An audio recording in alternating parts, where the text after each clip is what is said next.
اس کائنات کا سب سے پہلا گناہ کیا تھا اور سب سے پہلا گنہگار کون تھا؟ اس سوال کے جواب میں اکثر لوگ کہیں گے کہ وہ پہلا گناہ عزازیل یا شیطان مردود نے تب کیا تھا جب اس نے حضرت آدم علیہ السلام کو سجدہ کرنے سے انکار کر دیا تھا اور کہا تھا کہ میں اس سے بہتر ہوں، مجھے تو آگ سے پیدا کیا گیا ہے جبکہ اسے مٹی سے۔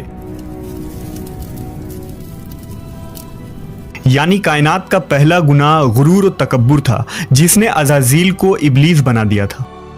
لیکن تاریخ انسانی میں اس سرزمین پر پہلا گناہ جس شخص نے کیا تھا اس کے متعلق بہت کم لوگ واقف ہیں۔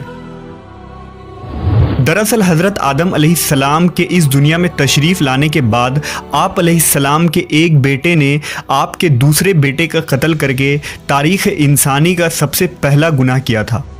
وہ قاتل کون تھا؟ یہ قتل کیوں ہوا تھا؟ اور وہ معصوم مقتول کون تھا؟ اس ویڈیو میں ہم اس قصے کو مکمل بیان کریں گے۔ یہ اس وقت کی بات ہے جب روئے زمین پر انسانی زندگی کی ابتدا ہوئی تھی۔ بابا آدم علیہ السلام اور اماں حوا علیہ السلام کو ایک ممنون پھل کھانے کی وجہ سے بطور سزا جنت سے دنیا میں بھیجا گیا تھا۔ آپ دونوں نے اللہ کے بارگاہ میں بہت التجا اور معافی مانگی۔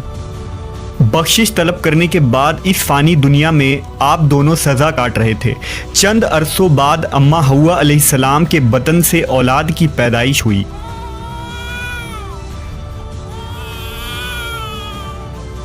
یہ پیدائش ایک خاص صورتوں میں ہوتی تھی۔ جب بھی حوا علیہ السلام حاملہ ہوتی تو جڑواں بچوں کی پیدائش ہوتی جن میں ایک لڑکا اور ایک لڑکی پیدا ہوتے تھے۔ ایک ساتھ پیدا ہونے والے لڑکے اور لڑکی کا نکاح دوسری مرتبہ پیدا ہونے والے لڑکے اور لڑکی کے ساتھ کر دیا جاتا تھا، جبکہ ان جڑواں لڑکے اور لڑکی کا نکاح آپس میں حرام قرار پاتا جن کی پیدائش ایک ساتھ ہوئی تھی۔ حضرت آدم علیہ السلام کی اولاد میں دو بیٹے حابیل اور قابیل کی پیدائش ہوئی تھی۔ قابیل کے ساتھ پیدا ہونے والی لڑکی کا نام اقلیمہ تھا اور حابیل کے ساتھ پیدا ہونے والی لڑکی کا نام لیودا تھا۔ حضرت آدم علیہ السلام کی شریعت کے مطابق اقلیمہ قابیل کی بہن تھی اور لیودا حابیل کی بہن تھی، لہذا دستور کے مطابق قابیل کا نکاح حابیل کی بہن لیودا سے ہونا تھا اور حابیل کا نکاح اقلیمہ سے ہونا تھا۔ اقلیمہ جب جوان ہوئی تو اس کے حسن و جمال میں بہت اضافہ ہو گیا اور وہ لیودا سے زیادہ خوبصورت تھی، لہذا قابیل کے دل میں شیطان نے شر پیدا کر دیا اور اس نے یہ خواہش کی کہ وہ اقلیمہ سے ہی نکاح کرے گا۔ قابیل شریعت سے واقف تھا، اس کے باوجود وہ اپنی ضد اور ہٹ دھرمی پر قائم رہا۔ حضرت آدم علیہ السلام نے قابیل کو بہت سمجھایا اور اللہ کا خوف دلایا مگر وہ نہ مانا۔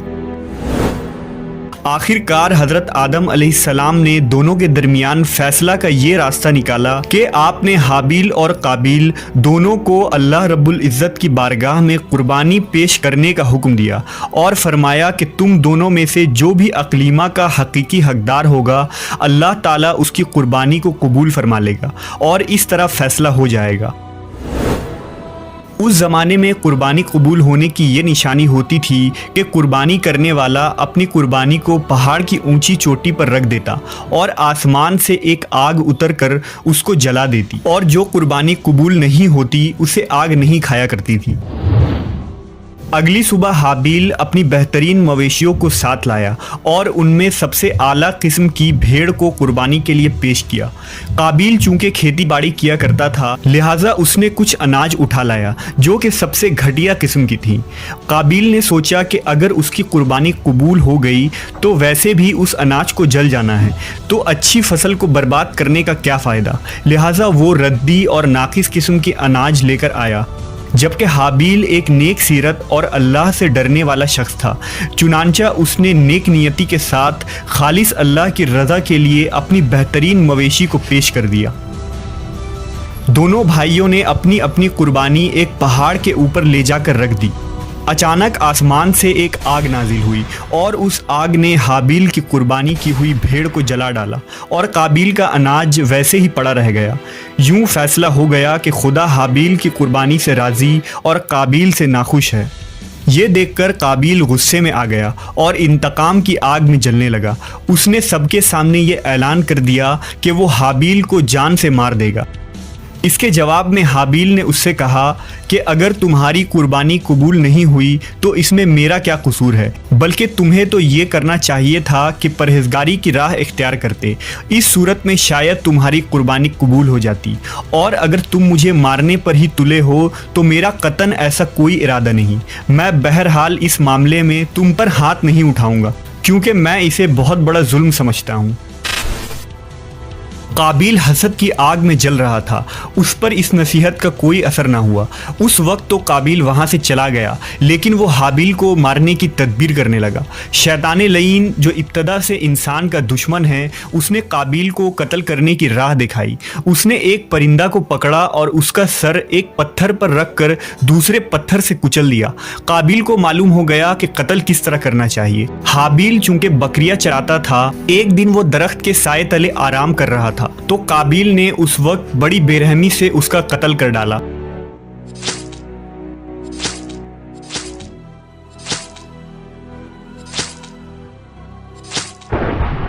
جب قابیل نے حابیل کو قتل کر دیا تو اس کی عقل زائل ہو گئی، سمجھنے کی صلاحیت ختم ہو گئی۔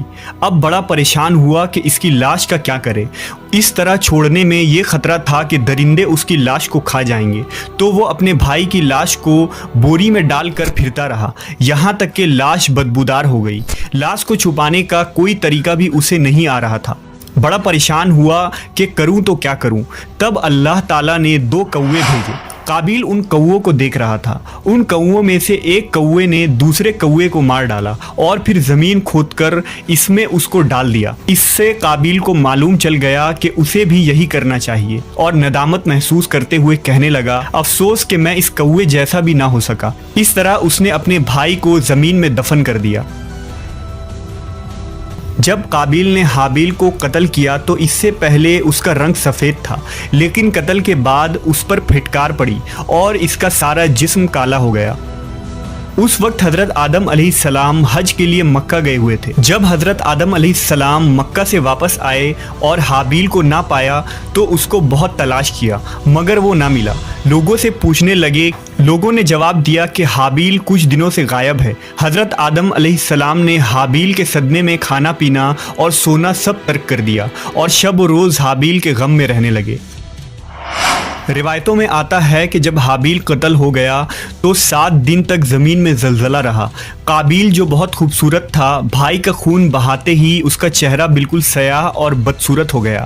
آدم علیہ السلام نے قابیل کو اپنے دربار سے نکال دیا اور وہ یمن کی سرزمین عدن میں چلا گیا۔ وہاں ابلیس اس کے پاس آ کر کہنے لگا کہ حابیل کی قربانی کو آگ نے اس لیے کھا لیا تھا کہ وہ آگ کی پوجا کرتا تھا، لہٰذا تو بھی آگ کی پرستش کر۔